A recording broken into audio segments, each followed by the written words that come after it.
Uses of NADPH की video को start करते हैं तो NADPH और NADH में क्या डिफरेंस है? फॉस्फेट का डिफरेंस है। NADPH में एक फॉस्फेट आके अटैच हो जाता है राइबोज शुगर के साथ, ठीक हो गया। ये छोटा सा डिफरेंस है, लेकिन इसी डिफरेंस की वजह से जो NADPH है ये अपने स्पेसिफिक एंजाइम के साथ जाके ही इंटरेक्ट कर सकता है, और वो स्पेसिफिक एंजाइम्स ही यूनिक रोल प्ले कर रहे होते हैं सेल में, ठीक है।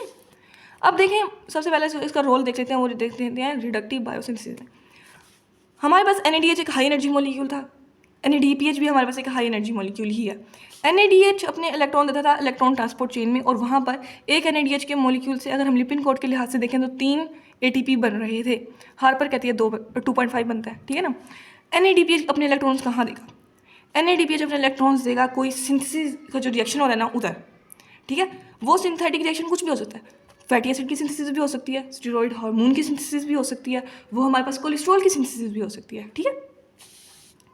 दूसरा देखें रिडक्शन ऑफ हाइड्रोजन पेरोक्साइड में। हमारे पास हाइड्रोजन पेरोक्साइड सेल में डैमेज कॉज कर सकती है, ये हमारे पास DNA को भी डैमेज कर सकती है, हमारे पास ये पार्शियल रिडक्शन ऑफ ऑक्सीजन से बनती है, ठीक है। अब इसको हमने करना है डिटॉक्सीफाई। डिटॉक्सिफिकेशन का मतलब ये होता है कि हम किसी टॉक्सिक फॉर्म को कन्वर्ट कर दें लेस टॉक्सिक में या नॉन टॉक्सिक फॉर्म में। तो हम यहाँ पर इसे कन्वर्ट करते हैं वाटर में। एंजाइम है ग्लूटाथायोन पेरोक्सीडेज, ये ग्लूटाथायोन की रिड्यूस फॉर्म को लेता है, उसे कन्वर्ट करता है उसकी ऑक्सीडाइज फॉर्म में, ठीक है। और यहाँ पर हमारे पास हाइड्रोजन पेरोक्साइड कन्वर्ट हो जाता है वाटर में। अब ये इसकी है रिड्यूस फॉर्म, ये है इसकी ऑक्सीडाइज फॉर्म ग्लूटाथायोन की। ग्लूटाथायोन की रिड्यूस फॉर्म तो डिटॉक्सिफिकेशन में यूज़ हो सकती है, लेकिन ऑक्सीडाइज फॉर्म नहीं यूज़ हो सकती। इसे दोबारा कन्वर्ट होना होगा रिड्यूस फॉर्म में ताकि ये दोबारा यूटिलाइज हो सके। तो इसे रिड्यूस फॉर्म में कन्वर्ट कौन करता है? ग्लूटाथायोन रिडक्टेज, और ग्लूटाथायोन रिडक्टेज NADPH को यूटिलाइज करता है। समझ रहे हैं बात को? ये NADPH को यूज़ करेगा और उसे NADP पॉजिटिव में कन्वर्ट कर देगा, और फिर हमारे पास जो ऑक्सीडाइज फॉर्म थी उसे कन्वर्ट कर दिया रिड्यूस फॉर्म में, ग्लूटाथायोन की रिड्यूस फॉर्म में कन्वर्ट होगी। तो ये हमारे पास ग्लूटाथायोन पेरोक्साइडेज दोबारा यूटिलाइज कर सकता है, और वो उसे कन्वर्ट कर देगा ऑक्सीडाइज फॉर्म में, और हाइड्रोजन पेरोक्साइड को कन्वर्ट कर देगा पानी में। तो क्या समझ आई? समझ ये आई कि NADPH हमारे पास रिडक्शन ऑफ हाइड्रोजन पेरोक्साइड में इनडायरेक्टली इन्वॉल्व हो रहा है, ठीक है। अब आते हैं साइटोक्रोम P450 मोनोऑक्सीजिनेज सिस्टम की तरफ। हमारे पास मोनोऑक्सीजिनेसिस मिक्स फंक्शन ऑक्सीडेसिस भी इन्हें कहते हैं। होता ये है कि ये एंजाइम्स क्या करते हैं हमारे पास, ये हमारे पास कोई भी सबस्ट्रेट है, ठीक है, ये स्टेरॉइड भी हो सकता है, ड्रग भी हो सकती है, ठीक है। ये ऑक्सीजन है, ऑक्सीजन का एक एटम जाके अटैच हो जाएगा इस हाइड्रोजन के साथ और हाइड्रोक्सिल ग्रुप बन जाएगा, ठीक है। जबकि जो दूसरा एटम जाएगा, वो जो दूसरा एटम है वो पानी में कन्वर्ट हो जाएगा रिड्यूस फॉर्म में, ठीक है अपनी। यानी एक हाइड्रोजन ये वाला आया और दूसरा ये, और NADP कन्वर्ट किस में हो जाएगा? NADP पॉजिटिव में। यानी ये अपना ये वाला हाइड्रोजन इसका अलग हो जाएगा ना, एक ये हाइड्रोजन एक ये, और ये एक हमारे पास एटम ऑफ ऑक्सीजन के साथ मिलकर बना देंगे वाटर, और जो दूसरा हमारे पास ऑक्सीजन का एटम होगा वो जाएगा हमारे पास सबस्ट्रेट के पास, और वो उसके साथ वो हाइड्रोक्सिल ग्रुप में कन्वर्ट हो रहा है। हमारे पास ये सिस्टम दो जगह पे इसकी लोकेशन है। माइटोकॉन्ड्रियल में देखें तो वो इनर माइटोकॉन्ड्रियल मेम्ब्रेन में है, और जो माइक्रोसोमल सिस्टम है ना वो हमारे पास प्रेजेंट होता है SCR स्मूथ एंडोप्लाज्मिक रेटिकुलम में, ठीक है। जो इनर माइटोकॉन्ड्रियल मेम्ब्रेन वाला है ना वो हमारे पास होता है बायोसिंथेसिस ऑफ स्टेरॉइड हार्मोन में भी यूटिलाइज हो रहा होता है, ठीक है। या फिर आप देखें जैसे कि हमारे पास बाइल एसिड सिंथेसिस हो रही होती है, वहाँ पर भी हमारे पास माइटोकॉन्ड्रियल सिस्टम इन्वॉल्व हो रहा होता है। इसी तरह हमारे पास जो हमने पढ़ा था विटामिन D को उसकी एक्टिव फॉर्म में कन्वर्ट करना होता है, जब लीवर में जो हमारे पास हाइड्रोक्सिलेशन होती है और जो किडनी में भी हाइड्रोक्सिलेशन हो रही होती है, वो दोनों ही हमारे पास माइटोकॉन्ड्रियल सिस्टम में होती है, ठीक है। जबकि माइक्रोसोमल सिस्टम ये डिटॉक्सिफिकेशन करता है। डिटॉक्सिफिकेशन का ये होता है कि यानी हमारे पास हाइड्रोक्सिल ग्रुप अटैच होगा। अब चूंकि कोई हाइड्रोफोबिक कंपाउंड है उसके साथ अगर आपका हाइड्रोक्सिल ग्रुप आके अटैच होता है तो वो, यानी इस केस में अगर कोई हाइड्रोफोबिक कंपाउंड है उसके साथ आगे हाइड्रोक्सिल ग्रुप अटैच हो रहा है तो उसकी सॉल्युबिलिटी इंक्रीज कर जाती है, ठीक है।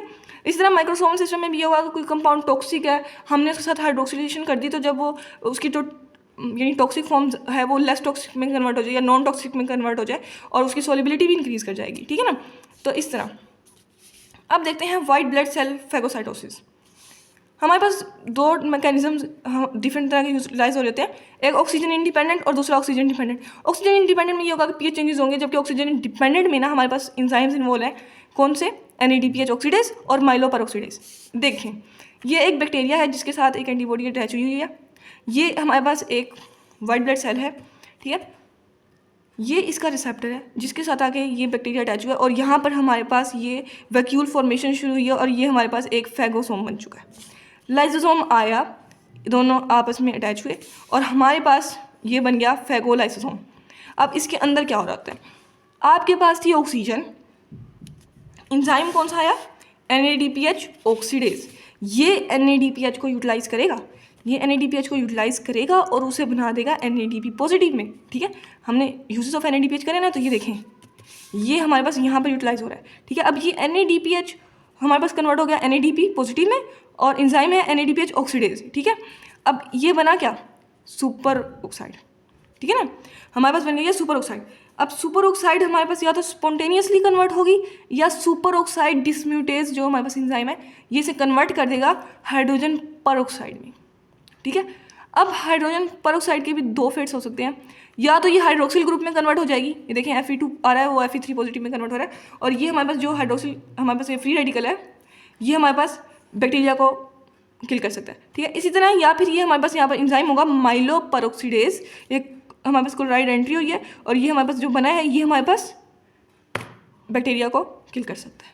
ठीक है, अब हम आ जाते हैं अपने लास्ट यूज़ की तरफ जो कि है नाइट्रिक ऑक्साइड सिंथेसिस में। हमारे पास L-आर्जिनिन है, ऑक्सीजन आ रही है, एंजाइम का नाम है नाइट्रिक ऑक्साइड सिंथेज, बना रहा है L-सिट्रुलिन और नाइट्रिक ऑक्साइड।